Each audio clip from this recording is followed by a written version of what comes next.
do for us. But we are joined by Lisa Levine. Am I getting it right, Lisa? Is it Levine or Levine? Levine, that's Levine. correct. Mhm. And Lisa and I met during the Open Studios last fall. She was at Room and Board, and I really, really liked your art, Lisa. It just really drew me in, and then we started talking, and you were fun to talk to. So I asked you if you'd want to be part of this program, and you agreed. And this is the result of all that. Really happy to have you. So welcome to Art Viewing Adventures. Thank you. Thank you for inviting me.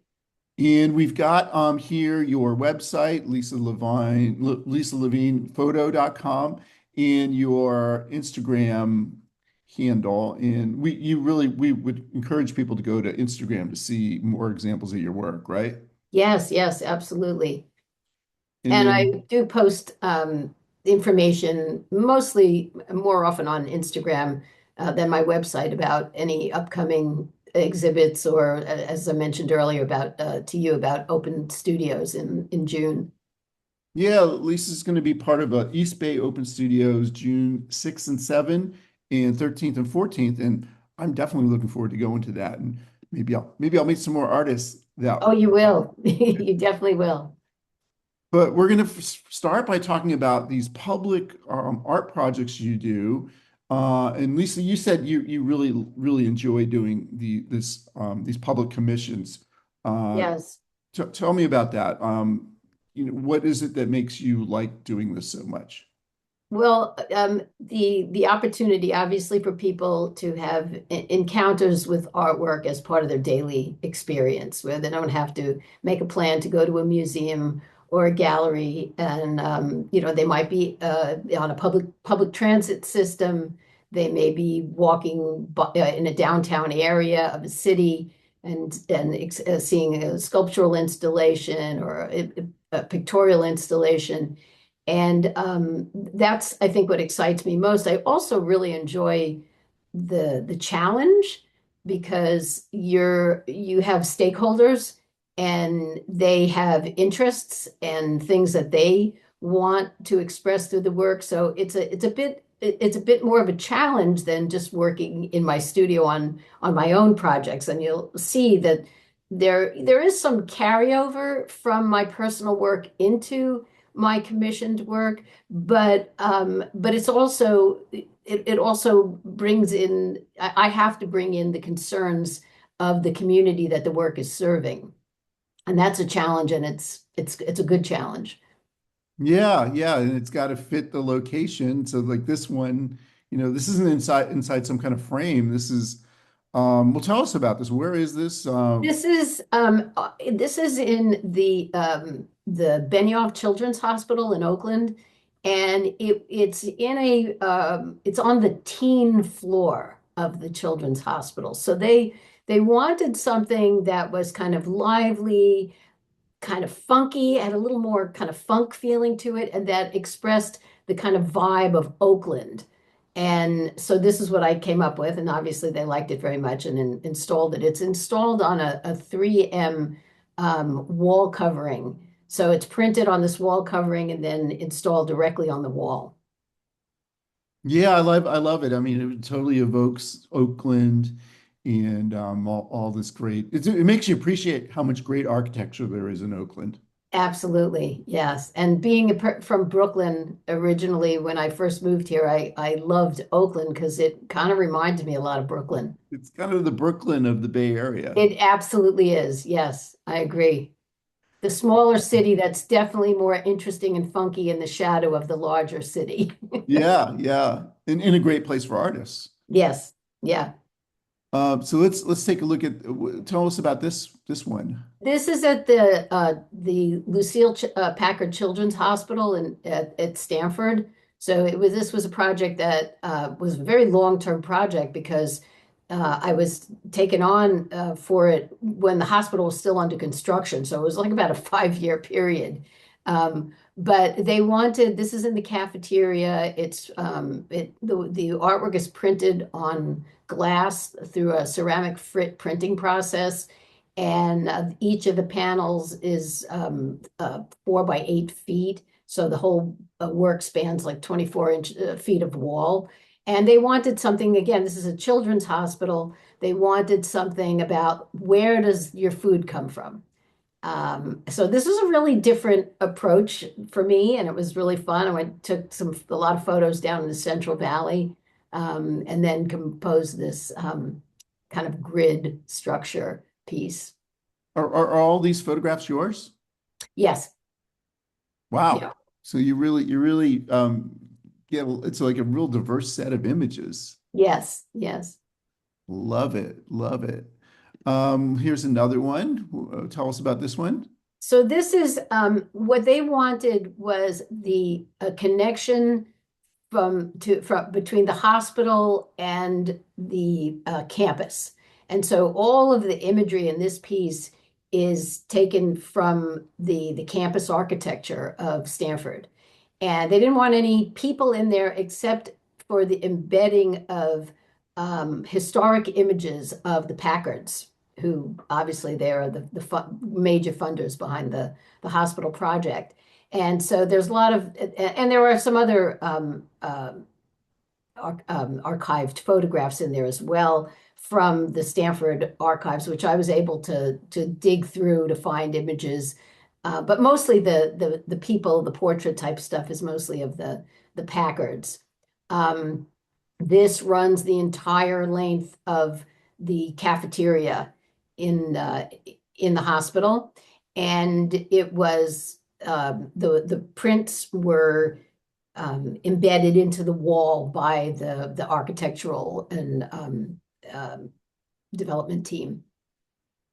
Wow. So you make me want to go. I usually try to avoid hospitals, but you make me want to Yeah, go I visit this know. one. There is also, by the way, I should mention, there is also an interactive element because this is a children's hospital. So there's an iPad um, app on there where they can, it's kind of like a Where's Waldo's type of thing where it's like, find the picture of so and so, where does that located? So they can kind of cruise the entire piece along the wall of the cafeteria trying to find certain images in the piece.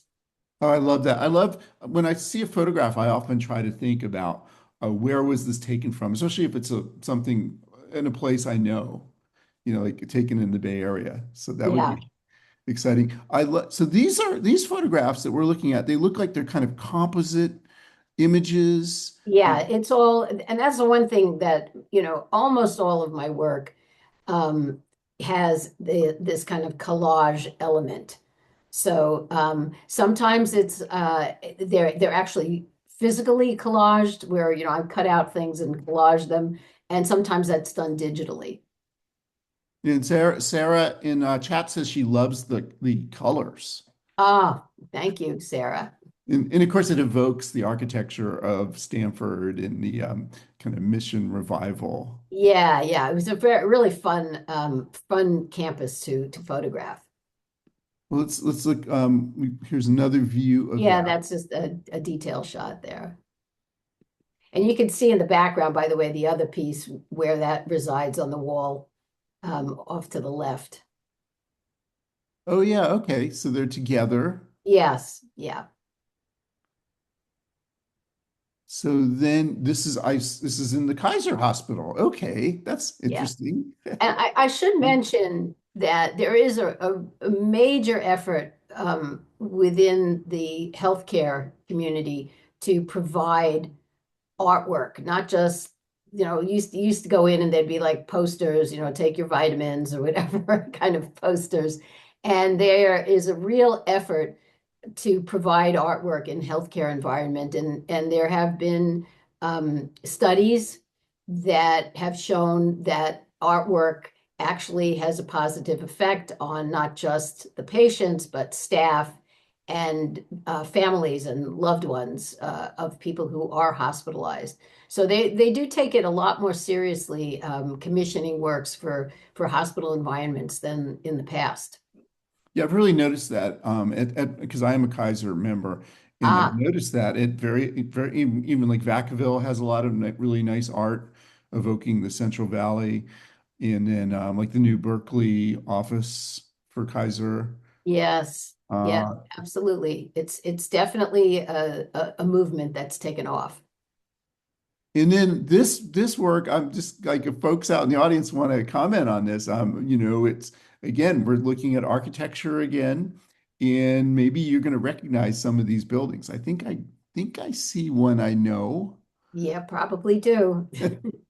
And just wonderful because this is the style you see in so many parts of Berkeley. The yeah, one of the things that works well with my work and these commissions is that I'm able to create works that have a real sense of place. And that's what these people on these committees are generally looking for is, something that reflects the actual community itself. And so I'm able to create these works that collage together a kind of composited feeling of what the place is about. So you will notice a lot of landmarks, let's say. Yeah, am I seeing, is the Claremont in there? It seems like that might be Yes, Claremont. Oh, very good. yes, yes. Great. Built by Borak Smith, Ah. who also built the key system. Yeah, Yeah, that's a detail shot. oh, yeah. So then you really get a sense of clearly this is the Claremont. And then does anybody know any of these other houses? I'm gonna want to look around and find them, I think. You may recognize some. You may not, they look like they're all together, but they may not have all been together in reality. I composite them in such a way that maybe they look like they're all in one location, but they may not be. The one I'm wondering about is this brick one. I know that somewhere, Oh but yeah, that's on the campus. is that it's Uh, not the Hearst building, is it?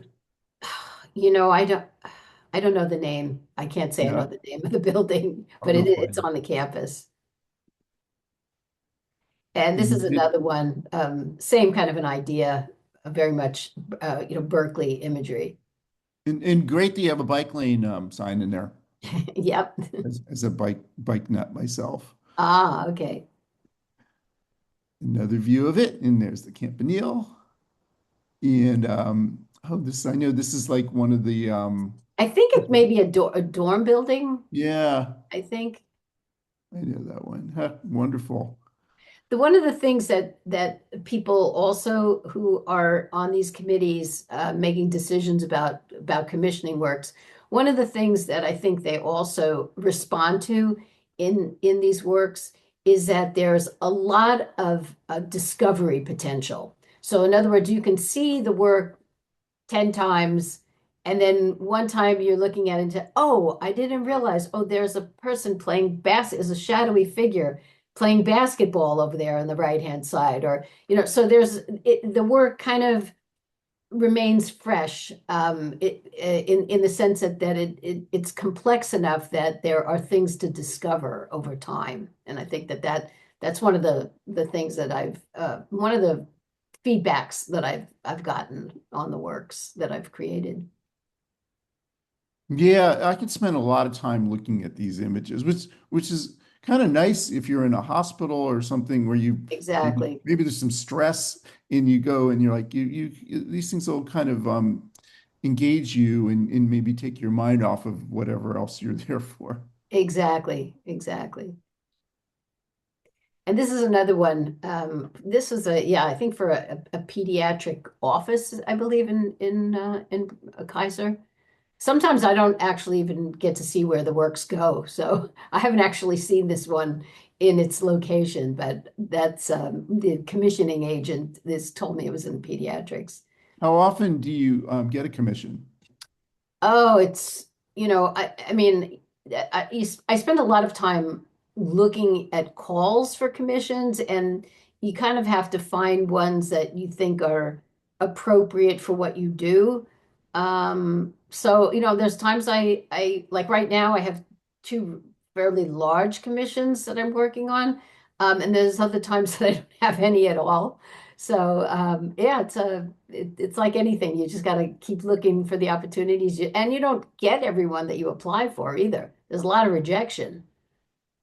Well, you've clearly gotten plenty, or a good number. Yeah, Um, and it's also, by the way, hard to get large budget commissions if you haven't done a large budget commission before. So, it's kind of like getting a job. Like, well, we want to hire somebody with experience. Well, how do you get the experience, to get the job? So it's kind of like that, where, you kind of have to build up from relatively small budgets into the larger budget pieces, commissions, I should say. yeah. Well, we hope you get many more, Lisa. Thank you. Thank you. Gail points out about that building on the UC campus that it is indeed a dormitory. It used to be all men. Ah, Now it's co-ed, and ah. that it's across from the stadium. Yes, it is, that's exactly right. Yeah. Go Bears. Well, tell us about this one. Well, this was for Kaiser down in Panorama City, which is down in the Los Angeles area. And again, just, this was during the pandemic. So, you see that thank you, heroes at work here sign. And again, this was just really just reflecting the neighborhood around the Kaiser facility. Yeah, well, I mean, one thing that's I like is that these images are specific to place, and that you'll recognize, oh, this is about us. This is about where we are. And if you go to a different place, your images would take a different tone. Yeah, and that's always exciting for me because I get to wander around and explore these communities and really try to get a sense of what the feel of that neighborhood is about. And you can see this is a really different vibe than, let's say, the Berkeley one. About how many different photographs would you use to create an image like this? Um, I would say, I mean, probably easily 20 or 30, but it could be quite a bit more than that as well. It just depends on the size of the piece. Like that one for the Benioff Children's Hospital, I don't even know how many images that was. So, because it's a very large piece, it was like 117 inches long, I think. So, yeah, it was pretty big. This is a lot smaller, 40 by 60. Now I'm a mere amateur, but I do really enjoy putting together images, and especially with the new AI features that can clip things out of an image. Oh yeah, I don't use any AI. I suppose I might in the future. Although interestingly, I just got a commission, one of the commissions I'm working on through the Alameda County Art Commission, and they want you to sign off that you have not used AI in the Oh, in the okay. artwork. So that's kind of interesting. I don't know that will last. But currently, they do not want any usage of AI. Yeah, I understand. Certainly, you don't want the AI to create the image because that I could see I'm just using it to get to like remove backgrounds and things like that. Uh, yeah, I do it the old-fashioned way. But yeah, I guess I wouldn't be eligible. But I just do it for my own kind of Yeah, of course. amusement.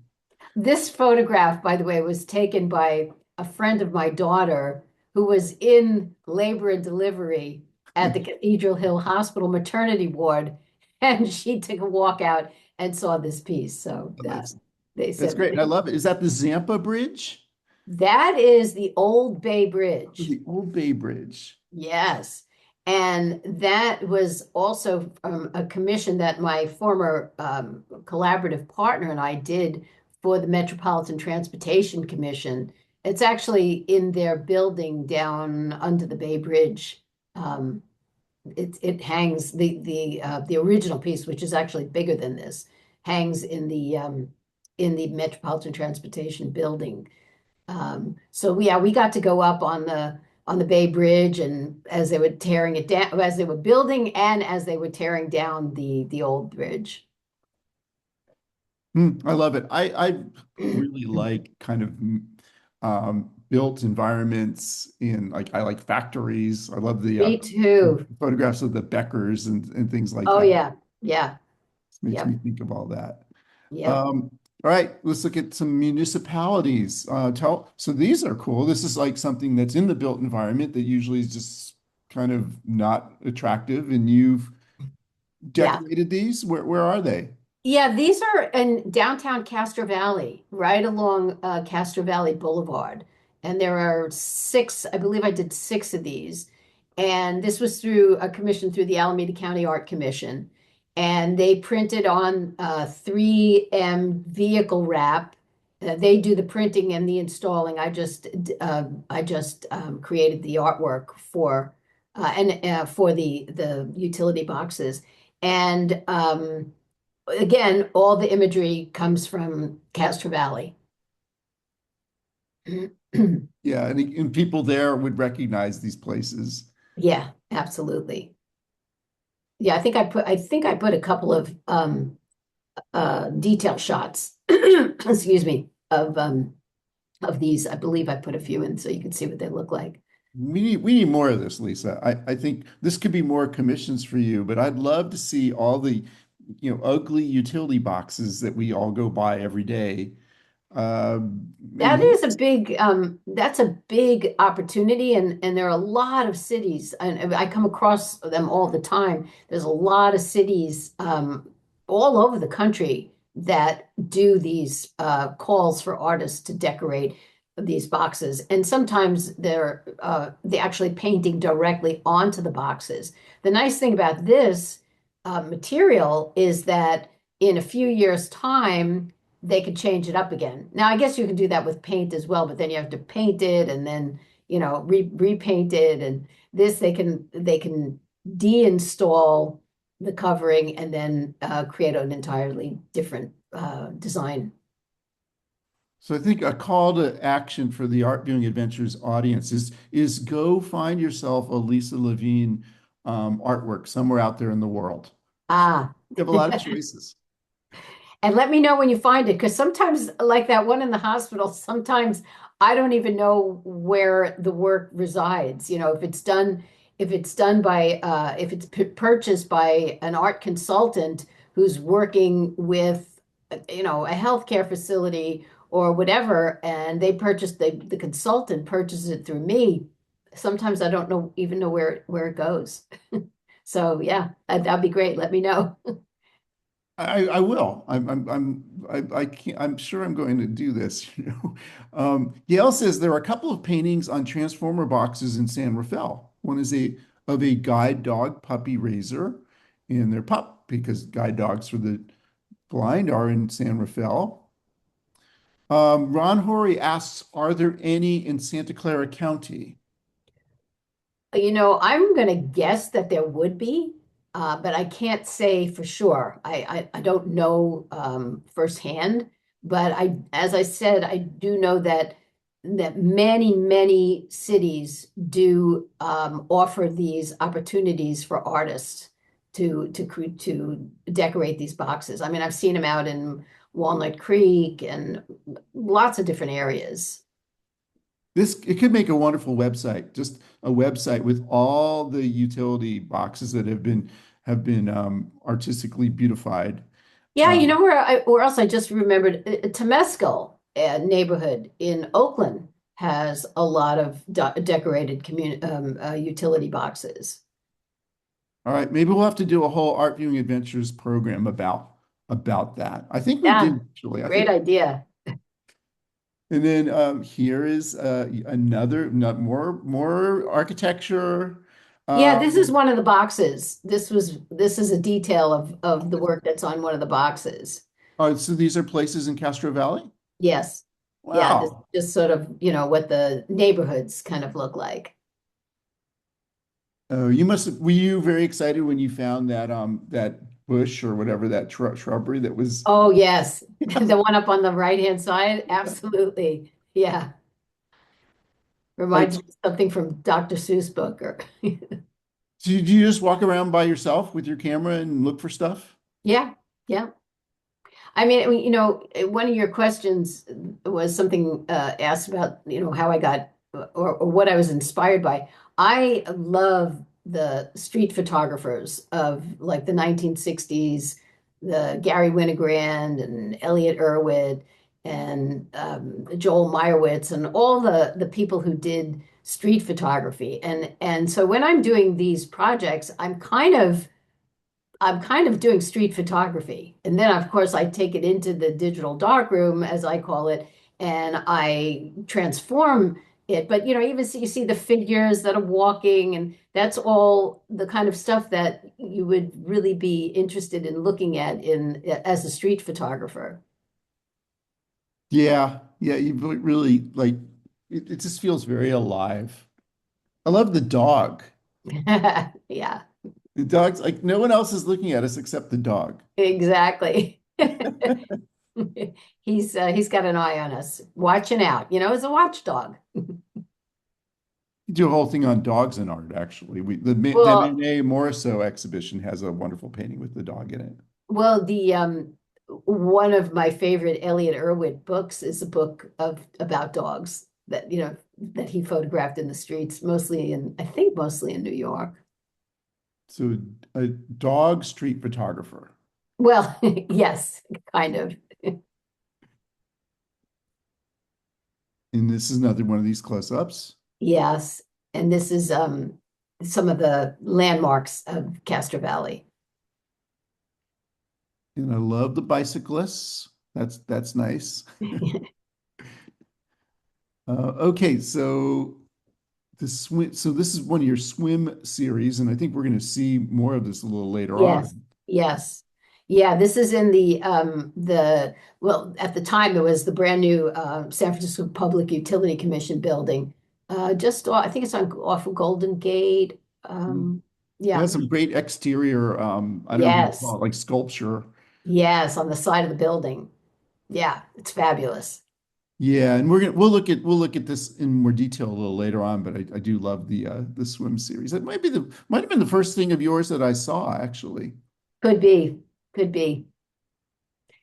This was a piece that was commissioned for the Mountain View, City of Mountain View, brand new community center. Um, and again, they wanted something that reflected the feel of the community. The bottom panels are all historic imagery from their archives. And I forget what that that place is called. That's on the way left-hand side, yeah, down there on the bottom. It's some famous thing that they have there in their community. This, Um, this is not a train station, is it? Looks yeah, there like is a train station, and okay. there's a train station in there, yeah. And actually, there's in the artwork, which I think I put a detail shot in on the next slide. Um, you can see the current train station on the right-hand side of the upper one, and you can see I think the old train station in the historic imagery at the bottom. Yeah. Ron was asking about places in Santa Clara County, and this would count if you want to see Lisa's art. Yes, yes, absolutely. It's the community center, and it's right there in the entryway of the center. Wow. Um, oh, and then this is tell us about this. Is this actually in Atlanta? Yeah, this was a really fun project. They have a program called Elevate Atlanta, and they have all kinds of temporary artworks. They have it's like a week-long thing where they have dancers and theater things out in the street. This is all in the downtown area of Atlanta. And my former partner and I did these pieces where we set up a makeshift photo studio on a street corner with a backdrop, black backdrop you can see, and just asked people who were passing by, would they like to be part of the artwork? And so many people were just so unbelievably generous with about themselves and said, "Oh yeah, sure, I'll pose for it." And so we got this, wonderful array of people who are passing downtown and integrated those images into the artwork that you can see the collaged artwork behind this. And my former partner, who since retired, but he and I shot this stuff on film. So we all the imagery that you see in the back, the city imagery was all shot on 35 millimeter film that we multiple exposed. So we would each have film in our cameras and we would shoot the roll, roll it up, exchange it with the other person, and shoot on top of it again. And we would do that exchange at least 4 times. And then we would take the film and scan it and then kind of mine it for material and then digitally alter it so we could, add color, we could make certain things come forward, make certain things recede in the imagery. So there was a kind of wonderful marriage of serendipity of the film multiple exposure and then the kind of complete control that we would have over digitally manipulating the imagery. So it was a Wait, lot of fun. Um, that and it sounds crazy though, right? Oh It's yeah, it's great though. It's really uh, fun. uh, so you would exchange film, you would expose the film, and then Yeah. you go into a dark room, I guess, and then take the film out and give it to the other photographer, and then they would shoot in that is and then yeah, it's I know there's always been this idea in modern art about chance. And Yes. you're really really uh doing that on steroids, I guess. Yeah, there's chance and there's also this wonderful blurring of authorship. Like when you're collaborating with someone, it's like we had no idea by the time we scanned the film, like who made what shot on their camera. Like it just erased that entire idea of authorship. And that was kind of a really fun thing to have as part of a collaboration. Huh, I love that. So multiple authors, very surreal, I think, in its effect. Yes. Huh. Yeah, fun city, really fun place to photograph.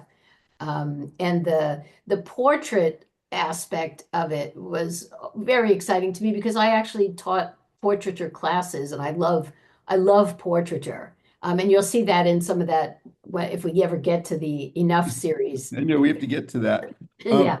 I do want to ask, this stuff, it kind of reminds me a little bit of the French photographer JR in Mhm. the project he did in San Francisco, where he had people go in, he had like, I guess, some kind of truck or something. They'd go in and get photographed, and he made this video mural that was at SF Mm. MoMA. Oh, was that at moment? Yeah, I did. I saw. I love that. I didn't. I'm very bad with names, but I do remember the visuals, and I remember seeing that at moment. It was wonderful. Yeah. Yes, and the whole idea was he really wanted to engage the community and get actual San Franciscans into his mural, Yes. as Yeah. Frida Kahlo did with, not Frida, Diego Rivera did with Pan American Unity, the mural that it was kind of evoking that mural. But anyway, we're here to talk about you. So here's more of Yeah. these. So this was Oh, actually in Oakland. This was one of the first public art projects that my former partner and I did. And we took these the portraits, obviously the neighborhood stuff you can see in the center, and it was the same thing done on film, multiple exposures. The portraits we made during, I think, what do they call it? An Oktoberfest. So uh-huh. we set up again on a street corner during an Oktoberfest down in the Diamond District in Oakland. And this was, I think I have the next slide might be where it was installed. Yeah, there it is. It was installed in an abandoned, I think it was like a Blockbuster building, and it was a real eyesore in the neighborhood. And so the neighborhood came up with a grant for an artist, and we ended up being the ones who to do something with the windows of this building. And so this is what we came up with, and these images ran the whole length of the building printed on banner material. And you can see them installing it right in the picture on the bottom. And it's really a portrait of the neighborhood, right? It gives you Yes. a real sense of who lives there, and Yeah, it was wonderful, wonderful people to photograph. Just great. love that. Yeah, Here's there's another view of another it. angle. So you take something that's an eyesore and really beautify it and make it interesting in a celebration of the community in which it's in. Yeah, that was the idea also, by the way, behind the project in Atlanta. And what happened was the community, the people responded so positively. They felt so seen. Like, you'd see the neighborhood people going up to it and going, "Oh, there's so and so," and I know, or that location. And so it was only supposed to be a week. It was only supposed to hang for a week, and they ended up taking the all the artwork and installing it permanently in the mayor's office in Atlanta. Wow, that's what a great tribute to their Yeah, yeah. work. All right, so we got some stuff. We will go a little quickly through this because I want to get to your. There's a whole other body of work. Yeah, I'll just quickly. This was at Texas Tech University. This is printed on porcelain tile, and it's the entrance to their golf course, and they wanted something to bring in to join imagery of the campus with the golf course because it is a public golf course, and a lot of people didn't realize it was associated with the university, and so they wanted something to kind of show that it's part of the university without having to say it in words. Oh, I like that. I love visual communication. Yeah. And this is another piece again of a campus. This is Northern Texas University in Denton, Texas. And it's same kind of an idea. This is all imagery taken from the campus. And this is their that it's in their cafe Bruce Hall. It's a dining hall. Yeah, And there it then is. and this wait, this is it's the same one closer up. Yeah, yeah, More bicycles. I see. I like how you get lots of bicycles in your works. yeah. This is a piece in right here, right in San. Oh yeah, you asked me where in San Francisco. Yeah, I don't even remember where my work is half the time. This is in the lobby of Byers Hall at UCSF at the Mission Bay campus, and it's the imagery is from the mostly of the area around there, but the construction when the UCSF campus was under construction. Huh. And public transportation, which I'm a big public transportation net. I Yeah, love this riding public transit. This was for the LA Metro. Um, my former partner and I were one of three finalists, and we did not get this project. So this was a real sort of strong disappointment because this was a kind of a somewhat uninteresting neighborhood. Like each station, this was an extension of six or seven new stations, and each station was supposed to have artwork that reflected the neighborhood. And this was kind of not a lot going on in this neighborhood, kind of residential, a couple of corporate campuses, not particularly interesting. I think we came up with some really interesting imagery. But anyway, we didn't get the project. We were finalists. Huh. And that's one of the details. And this was for a poster for also a finalist, and I did not get this project. But when you're a finalist, what they ask you to do is to actually create a preliminary artwork, and they pay you a stipend to do that. So, they're cognizant of the amount of time that goes into this. So this was for a poster also for the LA Metro that was talking about Marina Del Rey. Huh. And how many photographs went into this? Uh, oh, probably somewhere between 20 and 30. Yeah. Wow. It'd be fun to see the before and after and all that. Yeah. Oh, the Bay Bridge. Yeah, there's the Bay Bridge for the Metropolitan Transportation Commission. Huh. Same, Bay Bridge, very much more abstract though. And that's one of the ones you saw that was hanging in the Cathedral Hill Hospital. This is one of the panels. Yeah, I really like that. Yeah, that's multiple exposures on film and All then just digitized. just so geometrically interesting. Yeah. Well, it was a great structure. Um, the next slide you were just about to show, this was for, it was called San Francisco Beautiful. And they were installed, I think temporarily. I don't know that you'll see them anymore on the buses, but this was six images that were printed, where they put the advertisements and the buses up ahead. Uh-huh. So they were long, thin imagery. And these were installed in 100 buses in San Francisco, and each one of the pieces represented a different area of San Francisco. I had this idea that you could create a map of all your public commissions, Lisa, but then you'd have the buses where they'd be moving around. Yeah, yeah. Yeah, that would be kind of difficult.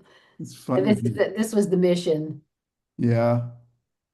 Let's see about we have our Nikki Tresvina usually joins the program and she lives in the mission. She would love this. Oh, Make well, you'll sure. have to show it to her another time. Yeah.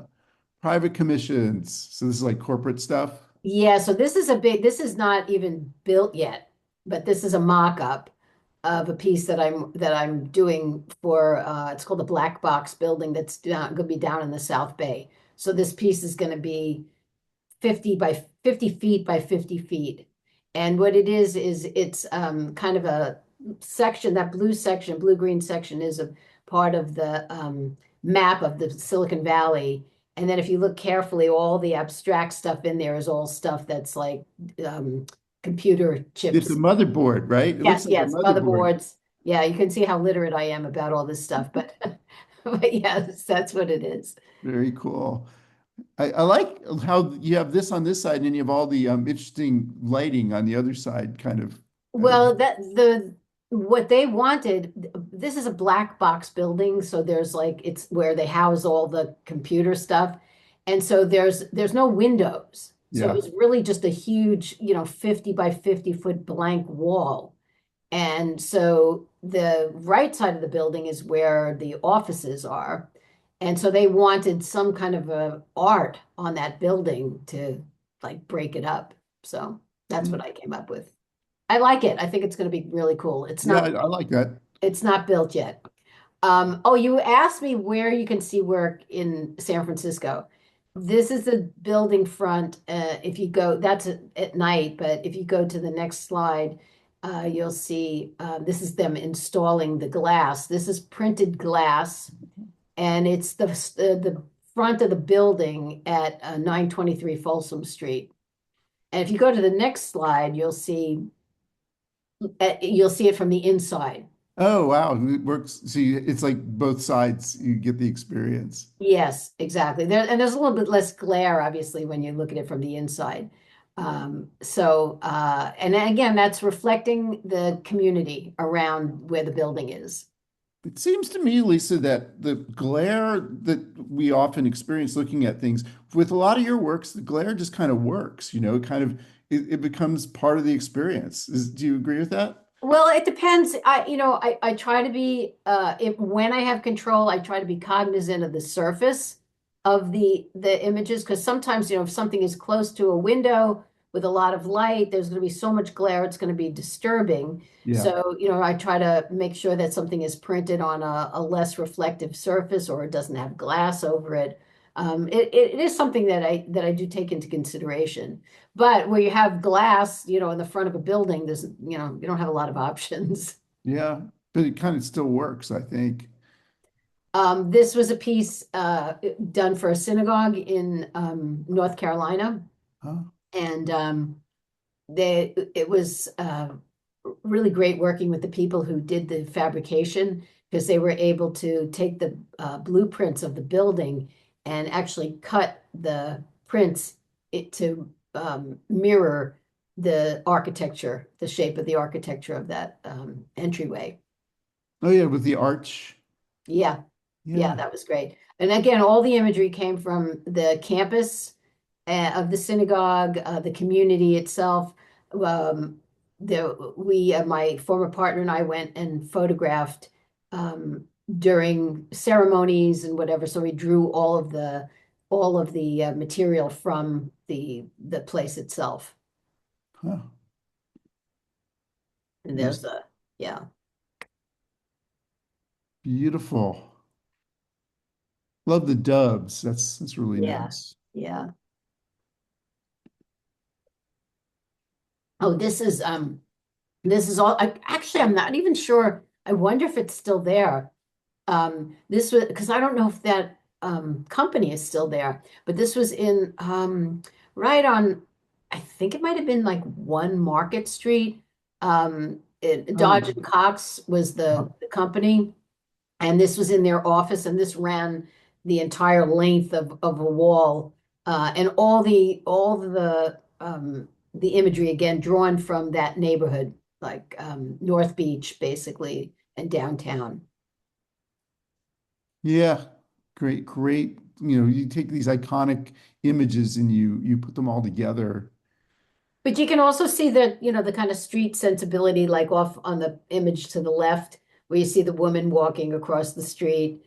I love, photographing. She's, talking on her phone, walking across the street. Just kind of a slice of life type of imagery. Cool. Oh, and then we've even got, this really does evoke the Beckers now. Yes, yes. Yeah. Now, this was an amazing experience. I've always loved the refineries. I love all of that industrial stuff.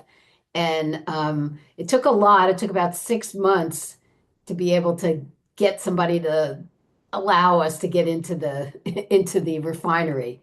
But it was great. It was a great experience.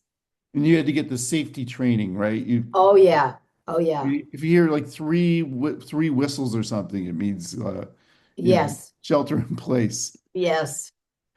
All right, so now we get the personal projects, which Yes. is kind of what drew me in the first place. But so tell us about these. So I think I mentioned to you that when I was in Lubbock, Texas, roaming around photographing for, getting a sense of place for the project for the university, so I started photographing these houses, not this particular one.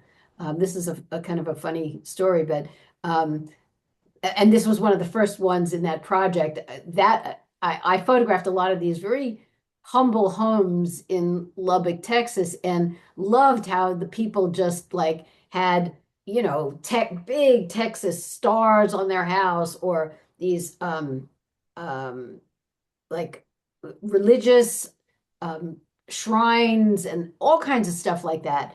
And so that's where it began. Where what I think attracts me personally was I was a kid who grew up in New York City. I was an apartment rat. And there were neighborhoods not far from where I lived where people lived in what we used to call private houses. And and like that was so that was so appealing to me. Like, wow, someone can have their own house. Like they could paint it as they like. They could put stuff outside and decorate it as they like. And the neighborhood around me was a very Italian neighborhood, and they always had the icons. They would have Jesus or Mary, or my favorite, Saint Francis Assisi, with the animals. And I loved all of that stuff. And like it just amazed me, like, wow, this is like their religion, and they just put it right out there on the the front of their houses. So I've had this fascination for a very long time. And when I was in Lubbock, I saw many, many places like that, and I started photographing them and compositing them. I started taking them out of the context of where they were so that you could see them very clearly, like it's just the house. I didn't want anything else to get in the way. And as I worked on this project more and more, and there's about I would say I have about over 100 of these images in the body of work.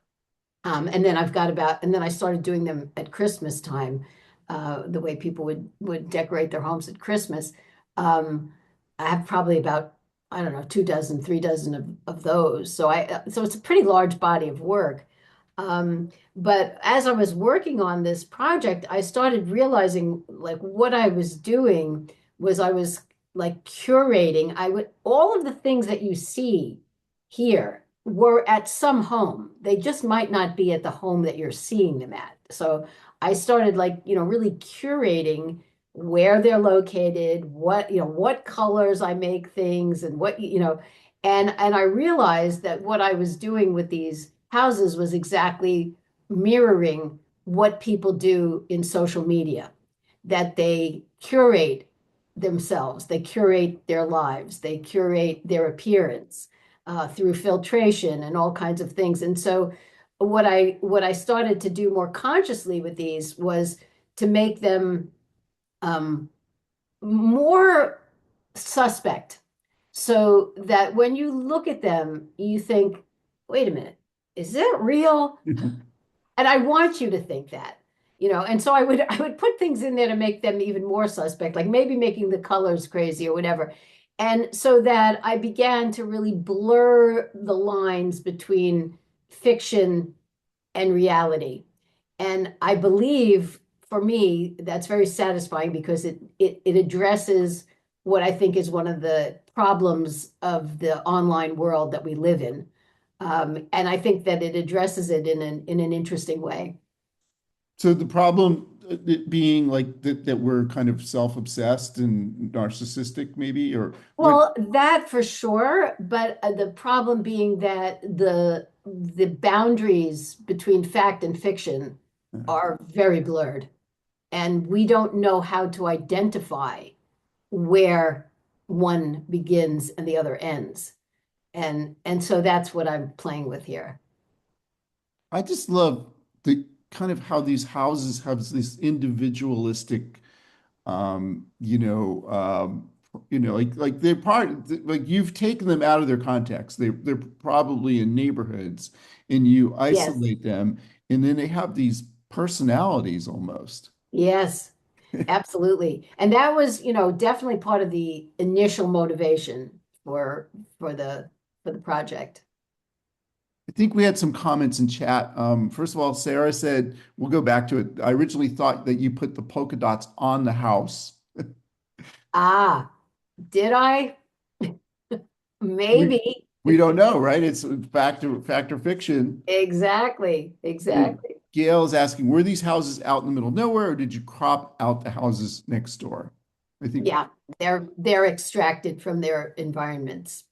they're kind of wonderful. I'm going to go back through them just because this is I, I do. There's a whimsy to it that I really liked, but then I think it's a more even there's more serious things going Yeah, on. I think for me, as an artist, to know when your work only whether your work is successful or not. And for me, as an artist, when work is successful for me, it functions on many different levels.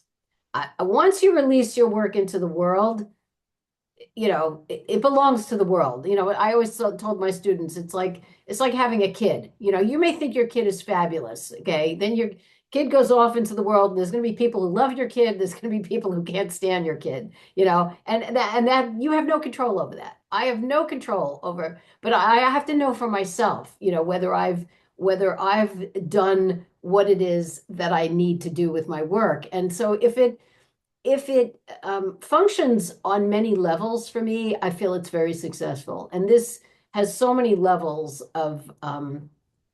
at work for me in what I need to express, what I need to do with my work, that I feel very happy and fulfilled by it. Well, I mean, it's got to be fun when you're doing open studios to have people like see what their reactions are to these things. Yeah, I think that's really one of the greatest parts of Open Studio is actually getting to talk to people face to face about your work. I'm glad you feel that way, Lisa, because I'm on the other side of that, and that's what I really enjoy. I really love talking to artists, and I don't talk to everybody. And every once in a while, I'll have a conversation with an artist that I don't find it doesn't really work for me. I had somebody who he felt I didn't understand his what the point he was making with his art, and then he spent like about 10 minutes explaining to me what his art meant, which I thought, well, if you have to do that, maybe at least for me, it didn't really work. This Yeah, I can't say that, it always bothers me when uh, people think that you're supposed to relate to artists having a moral, like a moral of the story. It's like, no, it is what it is for me, and then it belongs to the world, and do with it as you wish. Interpret as you wish. Yeah, yeah. It's like it takes a lot of courage, I think, for artists to put their works out there and let us go where with them where we may. Absolutely. Yeah, go with it as you may. So let me just ask about this one. So like you taken these houses and you said a lot of them were in Texas. Hmm. Well, this Um, one was not, but yeah. okay, is because it's seems very much like a California kind of background. This house is actually in Alameda. Oh, is it really? Mhm. Oh, I've got to go find that. I love it. Yeah. I love Well, that it's house. funny. It's funny. It was just in an exhibit at Grayloft Gallery in Oakland, and the woman who bought it came into the gallery and said, "Oh my God, that's my house." So yeah, so that was kind of fun. I love that. There's another house in Alameda, and it's in a painting by Robert Bechtel. Oh, And, love and his work. Yeah. I love, I'm a big Bechtel fan. We did a program Yeah. about Bechtel on this show and got the person who lived in the house to call in, and we were talking about Oh, what it's like to live in a house that was painted by Bechtel. oh, fabulous, fabulous. And then this one, the house really does. They really have done this with the house, right? Where This house did have the feed. Yes, it really did. all right. We are getting close to the end here. And what should we go? Should we just go to something, Lisa, that you'd like to talk about? Um, Like sure. We can run through this project. This is a whole other project that I've done with found photographs. And so for me, these are old photographs. I get them at garage sales or uh-huh. sometimes this photograph, I look through a lot. My friends, I'm one of the people who will actually look through your family photos with you. So this picture was of my friend's aunt. Um, and so what I think of is, these photographs of people that are long gone, and I feel like I renew their lives. We take photographs of people. I started a talk one time that I did down in LA about my work, and I said, all photographs are about death. And everybody went, and I said, okay, now that I've got your attention. I think they are. They're all photographs. We make photographs because we're trying to extract something from the passage of time. And so all photographs are about the death of the moment. Like, your camera goes along with life, and then you click the shutter, and that moment is dead, and it only exists in your camera. And so these people, I believe, when we make photographs of people that we love, we're extracting them from the cruel, passage of time. And so when I find these photographs, and probably the people who knew the people in those photographs are also gone, I love this idea of bringing them back to life in a way. And so that's kind of what I've done with this project, and I call it past tense. Wow. It's profound, also very relatable. We all have photographs of Yeah, long gone family members. absolutely. And And yeah, it'd be uh, great to and give them another life in something like yes, this. yeah. And this is from another. It's part of the past tense series, but I did a number of these that I call Our Town, and so it kind of combines my interest in the houses and the neighborhoods with the photographs of all of found photographs.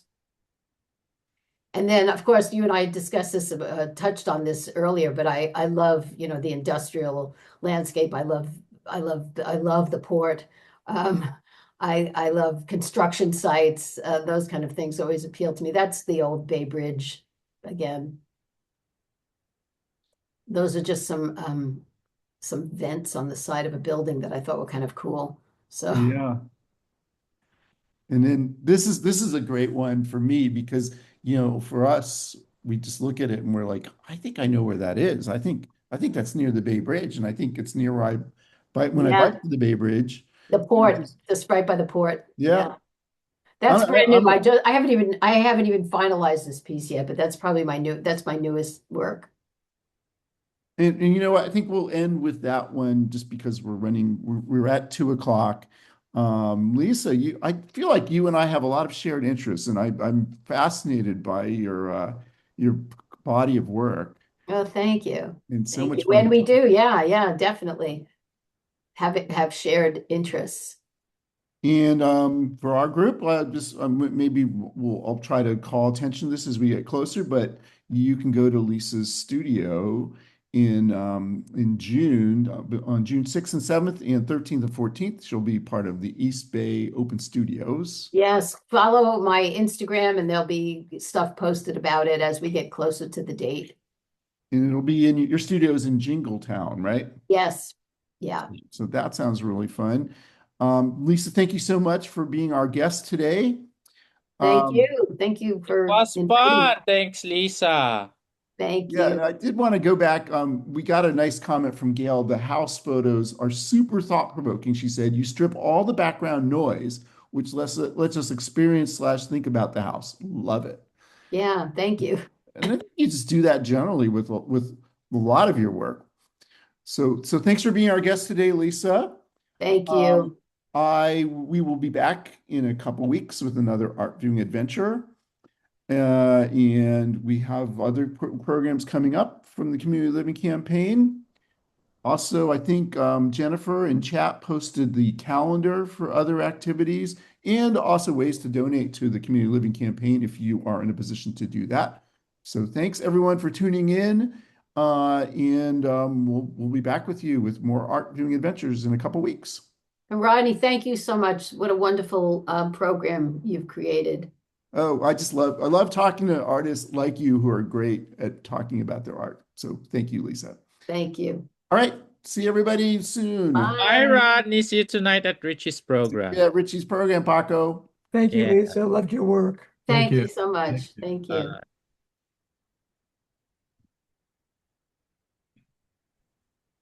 Bye, Gail.